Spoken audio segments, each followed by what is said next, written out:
માણસામાં સ્થાનિક સ્વરાજની ચૂંટણીને લઈને સભા યોજવામાં આવી। સ્થાનિક સ્વરાજની ચૂંટણીને લઈને વોર્ડ નંબર 7માં સભા યોજાઈ હતી। સભામાં સ્થાનિક ઉમેદવાર હાજર રહ્યા હતા। ધારાસભ્ય જયેશ પટેલ પણ ઉપસ્થિત રહ્યા હતા। સભામાં મોટી સંખ્યામાં સ્થાનિકો જોડાયા। આપનું નામ અને પરિચય આપો। પટેલ યોગેશપુર ગોવિંદભાઈ। મારો પરિવાર વર્ષોથી જનશક્તિ માંડી ભારતીય જનતા પાર્ટીમાં છે અને સૈનિક તરીકે ભારતીય જનતા પાર્ટીમાં કામ કરું છું। હું મહેસાણા દૂધસાગર ડેરીના વાઇસ ચેરમેન તરીકે જવાબદારી, પૂર્વ પ્રમુખ તરીકે જવાબદારી નિભાવી ચૂક્યો છું। ચૂંટણીના લક્ષ્ય આપનું શું કહેવું છે?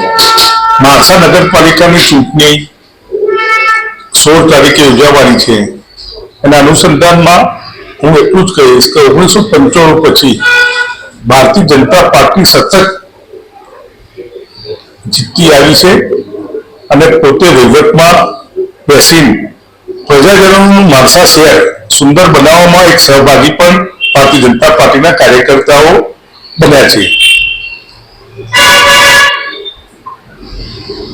માણસા નગરપાલિકાની ચૂંટણીના અંદર આ યોજાઈ રહી છે એટલે મને પૂરો ભરોસો છે ભારતીય જનતા પાર્ટીના કાર્યકર્તાઓ ઉપર, ભારતીય જનતા પાર્ટીનું સંગઠન ઉપર અને મારા લોકલાડીલા વિસ્તારના એવા JS કાકા, ધારાસભ્યશ્રી અને સિનિયર આગેવાનો BK પટેલ, LH પટેલ, ગોવિંદભાઈ અંબાલાલ પટેલ, અનિલભાઈ પટેલ અને શહેર પ્રમુખ શશિકાંતભાઈ પટેલ, આ તમામ લોકો એક સાથે મળીને અને ધારાસભ્યશ્રી એક સાથે મળીને સંકલન કરીને આપણી માણસાની અંદર 28 સીટો કઈ રીતે જીતી શકાય એનું સારી રીતે માળખું પણ સારું બનાવ્યું છે અને તમામ વોર્ડની અંદર ડોર ટુ ડોર પ્રચાર પતી ગયો છે।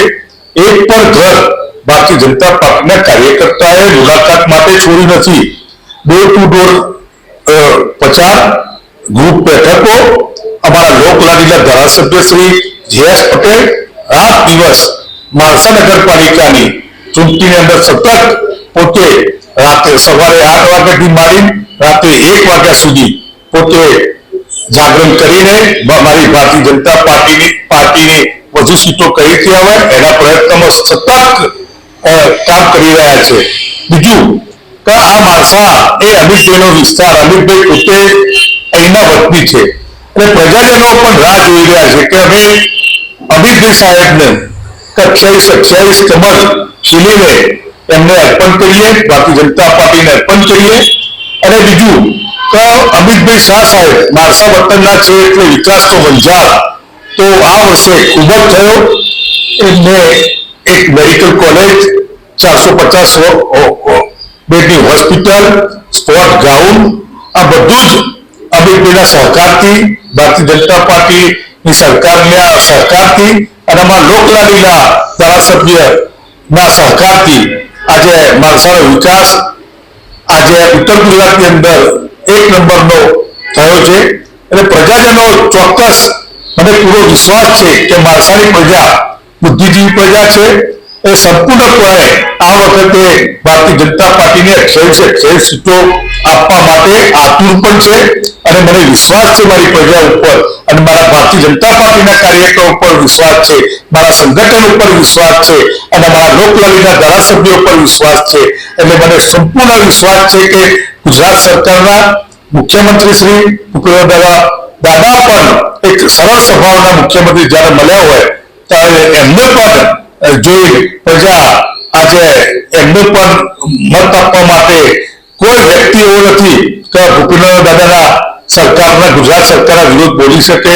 કારણ કે વિકાસના કામ જે માણસાની અંદર થયા છે અમારે એવું કરવું પડે છે કે વિકાસ કઈ જગ્યાએ બાકી છે, કઈ જગ્યાએ કામ કરવા પડે છે, કારણ કે કામ જ બાકી નહીં રાખે ધારાસભ્યશ્રી અને ગુજરાત સરકારે નવીનભાઈએ।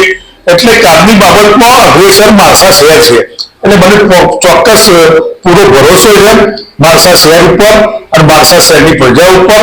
અમારો 28 સીટો કદાચ ક્યાંક ભૂલ હોય એકલા જજો મારું છે ને તમારે, કારણ કે હવે શું છે કે દરેકને એવી અપેક્ષા હતા કે ઉંમર થઈને ક્યાંક જાત્રા જી આ પડીએ આ ના પડીએ, પણ મારી પણ આ જાત્રા છે। આ 84 ગામનો જે વિકાસ થઈ રહ્યો છે એ જ મારી જાત્રા છે સાહેબ। અને એનો જ મને માણસાની અંદર આપણને ખબર કે 425 બેડનું આવડું મોટું હોસ્પિટલ બને કોઈને ખબર હતો તો સવા 400 બેડનું હોસ્પિટલ બનશે.